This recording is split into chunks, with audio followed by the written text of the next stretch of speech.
ज्ञानेश्वरी पठण अध्याय 8 ओव्या 181 ते 200 श्लोक 0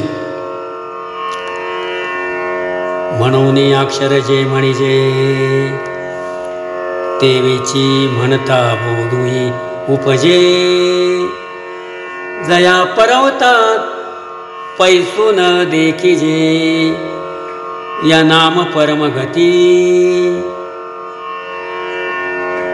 परी आगवाई देहपुरी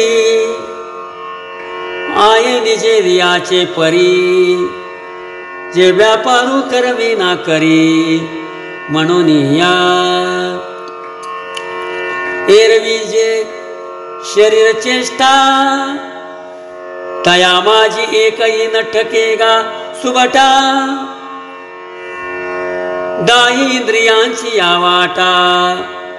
वाहतची आहती उकलोनी विषयांचा पेटा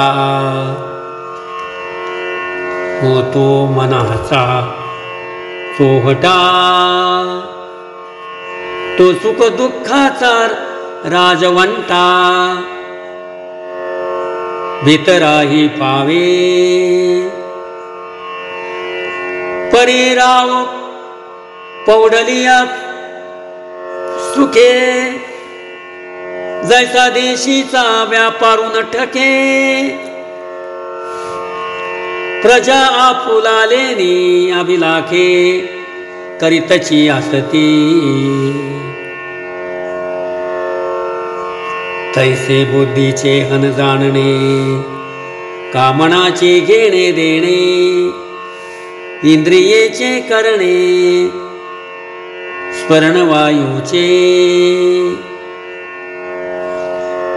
हे देह क्रिया आगवी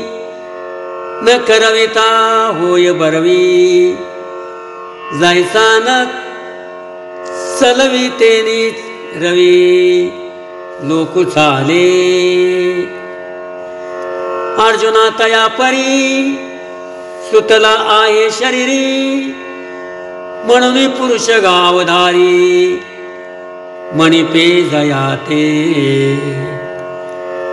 आणि प्रकृती पतिव्रते पडिला एक पत्नीव्रते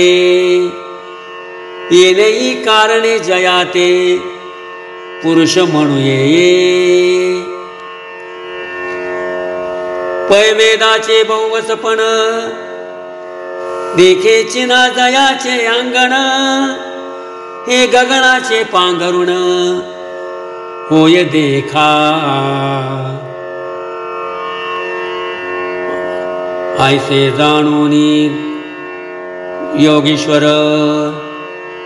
जयाते म्हणती परात्पर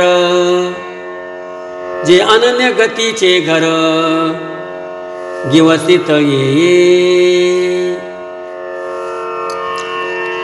जे तनुवाच्या चित्ते ना ऐकती दुजे गोष्टी ते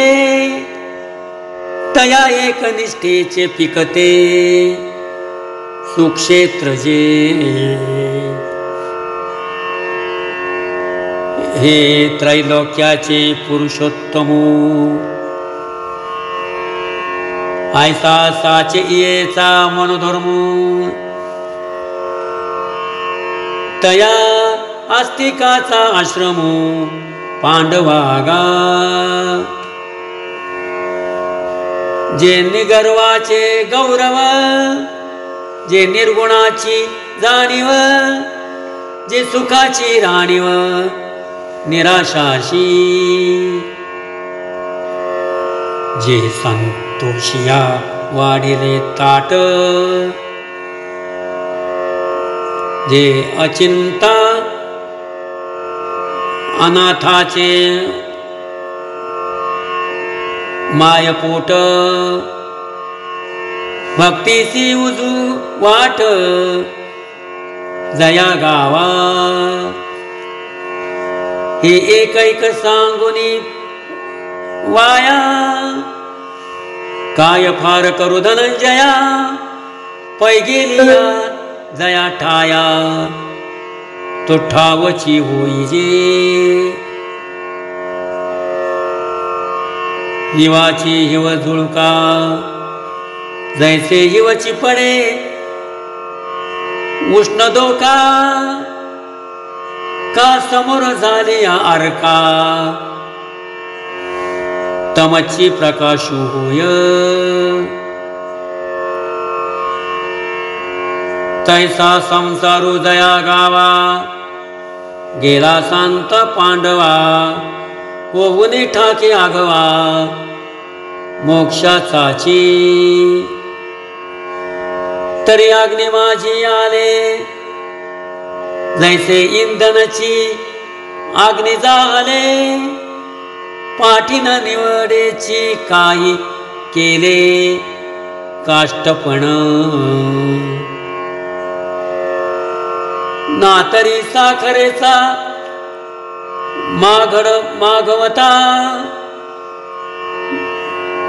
बुद्धिमंतपणे